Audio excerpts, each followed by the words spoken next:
নমস্কাৰ দীপজ্যোতিকৰ চেনেললৈ আপোনালোকক স্বাগতম জনাইছোঁ।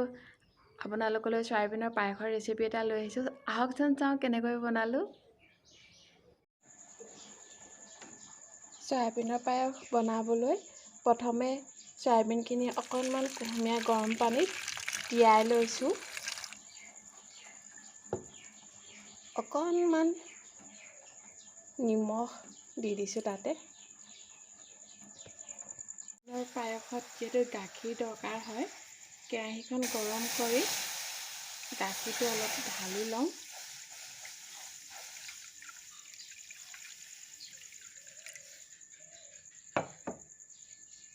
ইয়াতে দি দিছোঁ ইলাচি দুটা ফালি পেলাই নি।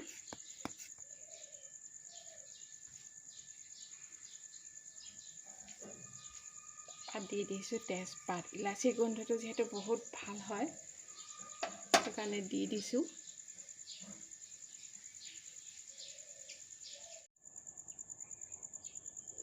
সয়াবিনখিনি ফুলি আহিলে এতিয়া এইখিনি অকণমান চেপি দিওঁ। পিছত ঠাণ্ডা পানীত অকণমান ধুই লওঁ।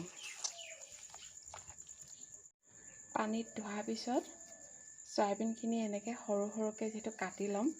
সৰু সৰুকৈ কাটি ল'লে দেখিবলৈও ভাল হয়, মানে কাটি লৈছোঁ অলপ সৰু সৰুকৈ। এপিনে যিহেতু কেৰাহী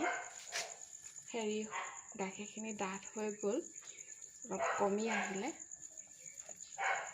মই উঠাই লৈছিলোঁ।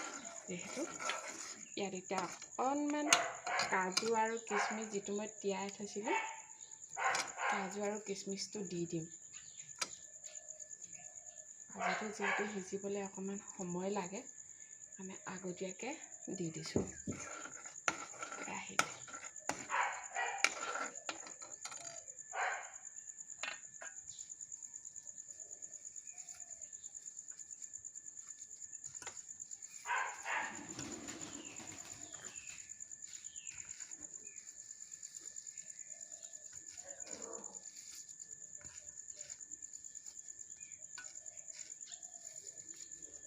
কাটি যিহেতু হৈ গ'ল, গেছৰ পাৱাৰটো অকণমান বঢ়াই লৈ আমি সয়াবিনখিনি ইয়াত দি দিওঁ।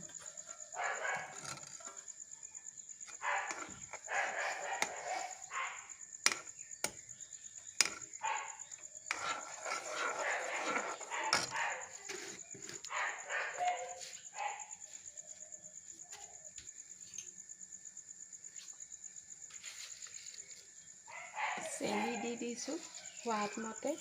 আপোনালোকে চেনিটো কম বেছিকৈও দিব পাৰিব নিজৰ ইচ্ছা অনুসৰি। মই অকণমান বেছিকৈ দি দিছোঁ চেনি। মিঠা হ'লে বহুত ভাল হয় খাবলৈ।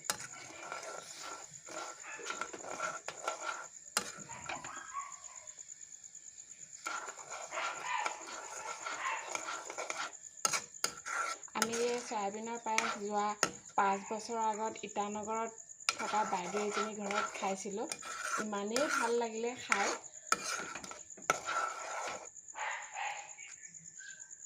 এনেকৈ অকণমান দেৰি হ'বলৈ দি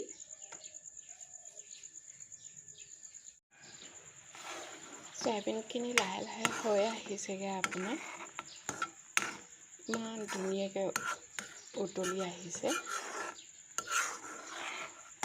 এনেকৈ লৰাই যেতিয়া নেকি অকণমান ডাঠ হৈ যাব, এতিয়া যিহেতু আমাৰ সয়াবিনৰ পায়সখিনি হৈ যাবগৈ।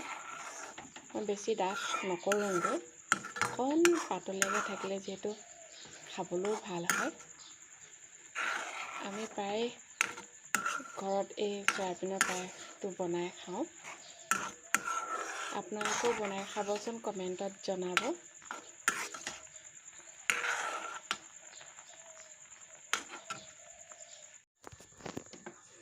পায়সটো যিহেতু হৈ গৈছেগৈ, গেছটো কমাই পেলাই নি অফ কৰি দি লওঁ।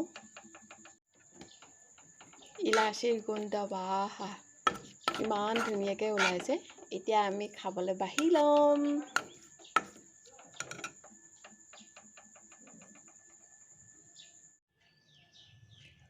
এয়া যিহেতু চয়াবিনৰ পায়সটো বনাই হৈ গ'ল, আপোনালোকেও যদি এনেকৈ বনাই খায় কমেণ্ট কৰি জনাবচোন। যদি মোৰ ভিডিঅ'টো চাই ভাল পালে লাইক, শ্বেয়াৰ আৰু কমেণ্ট কৰিবলৈ নাপাহৰিব। লগতে ছাবস্ক্ৰাইব কৰি দিব। ধন্যবাদ।